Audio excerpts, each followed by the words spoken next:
नमस्कार aspirants, CSE campus में आप सभी का स्वागत है। आज हम पर्यावरण और पारिस्थितिकी के एक बहुत ही जरूरी टॉपिक पर बात करने वाले हैं, वन्य जीव संरक्षण परियोजनाएं। और हमारा फोकस रहेगा गैंडा और हाथी पर। प्रीलिम्स हो या मेंस, ये टॉपिक दोनों के लिए ही बेहद महत्वपूर्ण है। तो चलिए सीधे एनालिसिस में उतरते हैं। स्क्रीन पर ये जो नंबर आप देख रहे हैं 4014, ये सिर्फ एक नंबर नहीं है। ये भारत के कंजर्वेशन एफर्ट्स की एक बहुत बड़ी सफलता की कहानी है। ये कहानी है एक सींग वाले गैंडे की शानदार वापसी की। आइए समझते हैं कि ये जादू हुआ कैसे। तो हमारी पहली केस स्टडी है गैंडा संरक्षण। सवाल ये है कि भारत ने आखिर ये कामयाबी हासिल कैसे की।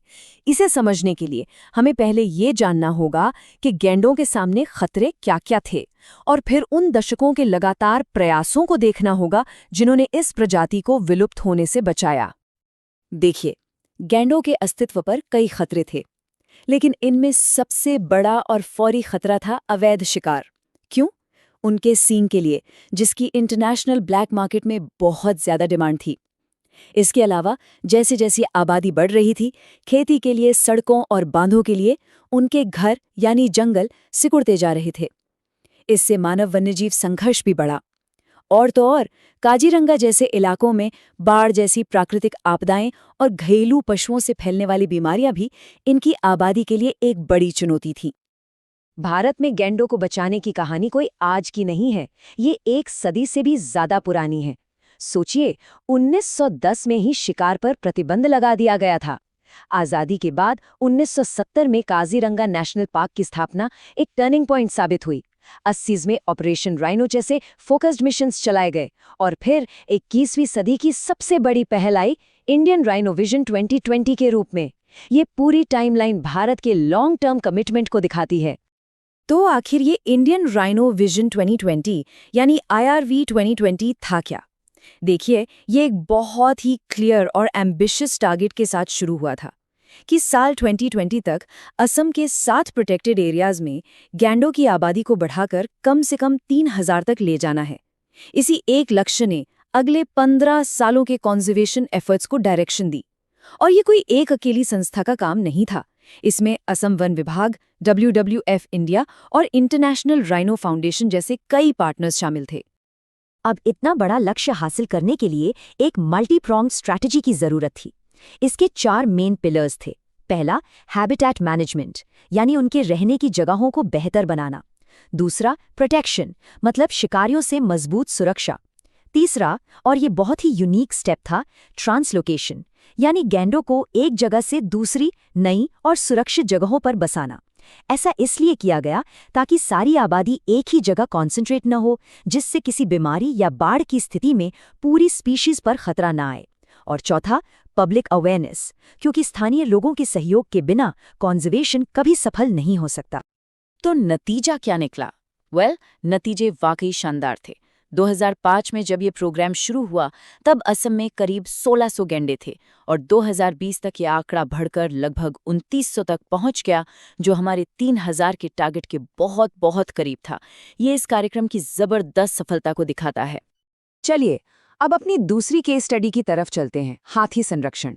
जहां हमने देखा कि गैंडों के लिए सबसे बड़ा खतरा अवैध शिकार था, वहीं हाथियों की कहानी में एक अलग और ज्यादा कॉम्प्लेक्स विलन है, और वो है इंसानों के साथ उनका बढ़ता हुआ संघर्ष।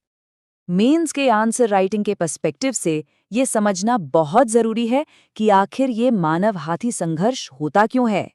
सबसे बड़ा कारण है हैबिटेट फ्रैगमेंटेशन, यानी जंगलों का छोटे छोटे टुकड़ों में बंट जाना। सोचिए, हाथियों के हजारों साल पुराने आने जाने के रास्ते, जिन्हें हम एलिफेंट कॉरिडोर कहते हैं, जब उनके बीच से कोई सड़क, रेलवे लाइन या नई बस्ती निकल जाती है तो वो बाधित हो जाते हैं। तब हाथी मजबूर होकर इंसानी बस्तियों और खेतों में चले आते हैं, और यहीं से संघर्ष की शुरुआत होती है। और इस संघर्ष की कीमत कितनी बड़ी है, जरा इस आंकड़े को देखिए। भारत में हर साल ऑन एन एवरेज 400 इंसानों और 100 हाथियों की जान इस कॉन्फ्लिक्ट की वजह से चली जाती है। ये एक बहुत ही गंभीर संकट है, जिस पर तुरंत ध्यान देने की जरूरत है। अब प्रीलिम्स के लिहाज से ये डेटा इंपॉर्टेंट हो सकता है। 2017 की हाथी जनगणना के अनुसार सवाल आ सकता है कि भारत में सबसे ज्यादा हाथी किस राज्य में हैं? तो जवाब है कर्नाटक, जहां 6000 से भी ज्यादा हाथी हैं। उसके बाद नंबर आता है असम और फिर केरल का। ये क्रम याद रखना फायदेमंद हो सकता है। तो फिर हाथी संरक्षण की इन चुनौतियों से निपटने के लिए सरकार के 2 सबसे बड़े कदम कौन से हैं? वो हैं प्रोजेक्ट एलिफेंट और अंतर्राष्ट्रीय माइक कार्यक्रम। आइए इन दोनों को एक-एक करके समझते हैं। प्रोजेक्ट एलिफेंट की शुरुआत हुई थी 1992 में एक सेंट्रली स्पॉन्सर्ड स्कीम के तौर पर। इसके 3 मुख्य उद्देश्य हैं और ये एग्जाम में अक्सर पूछे जाते हैं, तो ध्यान दीजिएगा। पहला, हाथियों, उनके हैबिटेट और उनके कॉरिडोर्स की रक्षा करना। दूसरा, मानव पशु संघर्ष को कम करने के उपाय करना। और तीसरा, जो कैप्टिव एलिफेंट्स हैं यानी पालतू हाथी, उनके कल्याण को सुनिश्चित करना। लेकिन यहाँ एक सवाल उठता है, हाथियों की जो अवैध हत्या होती है या उनका शिकार होता है, उसकी मॉनिटरिंग कैसे होती है, खासकर तब जब ये मामला इंटरनेशनल बॉर्डर्स तक जुड़ा हो? इसी सवाल का जवाब है माइक कार्यक्रम। माइक का पूरा नाम है monitoring the illegal killing of elephants. जैसा नाम से ही जाहिर है, ये साइट्स के तहत एक इंटरनेशनल कोलैबोरेशन है जो साउथ एशिया में 2003 में शुरू हुआ। इसका मेन काम है हाथियों के अवैध शिकार के लेवल्स, ट्रेंड्स और कारणों को समझना, ताकि डेटा के आधार पर बेहतर कॉन्जर्वेशन पॉलिसीज बनाई जा सकें। चलिए, अब तक हमने जो भी पढ़ा उसे एग्जाम के पॉइंट ऑफ व्यू से फटाफट रिवाइज कर लेते हैं। ये की टेकअवेज आपके रिवीजन के लिए बहुत काम आएंगे। मेंस में एक हाई क्वालिटी आंसर लिखने के लिए ये कंपैरेटिव एनालिसिस बहुत जरूरी है। याद रखिए, एक सींग वाले गैंडे के लिए प्राइमरी थ्रेट है पोचिंग, उसकी सींग के लिए। वहीं एशियाई हाथी के लिए प्राइमरी थ्रेट है ह्यूमन कॉन्फ्लिक्ट और हैबिटेट लॉस। ये फंडामेंटल डिफरेंस आपके आंसर को एक एनालिटिकल एज देगा। और ये स्लाइड ये प्रीलिम्स के लिए एक मस्ट रिमेंबर फैक्ट शीट है। गैंडों की लेटेस्ट आबादी 4014, हाथियों की 2017 की आबादी करीब 30,000, प्रोजेक्ट एलिफेंट का साल 1992, IRV 2020 का साल 2005, और ये फैक्ट कि हाथी 1986 से ही IUCN की एंडेंजर्ड लिस्ट में है। ये सारे फैक्ट्स डायरेक्ट MCQs में आ सकते हैं, इन्हें अच्छे से याद कर लीजिए।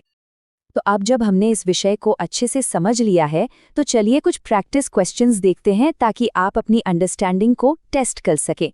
और इसके बाद आपके लिए एक छोटा सा संदेश भी है। इस टॉपिक से इस तरह के सवाल बन सकते हैं। प्रीलिम्स के लिए फैक्चुअल क्वेश्चंस, जैसे प्रोजेक्ट एलिफेंट के उद्देश्य क्या हैं या MIK कार्यक्रम किस जानवर से जुड़ा है। और मेंस के लिए एनालिटिकल क्वेश्चंस, जैसे मानव हाथी संघर्ष के कारण और समाधान या INRV 2020 का क्रिटिकल इवैल्यूएशन। इन सवालों पर आंसर लिखने की प्रैक्टिस जरूर कीजिएगा। और आखिर में आपकी तैयारी के इस लंबी और कभी-कभी मुश्किल लगने वाली यात्रा के लिए एक बात याद रखिएगा, सफलता परमानेंट नहीं होती और असफलता जानलेवा नहीं होती। जो चीज़ सच में मैटर करती है वो है हर हाल में लगे रहने का, जारी रखने का साहस। तो बस हिम्मत बनाए रखिए और आगे बढ़ते रहिए। शुभकामनाएं।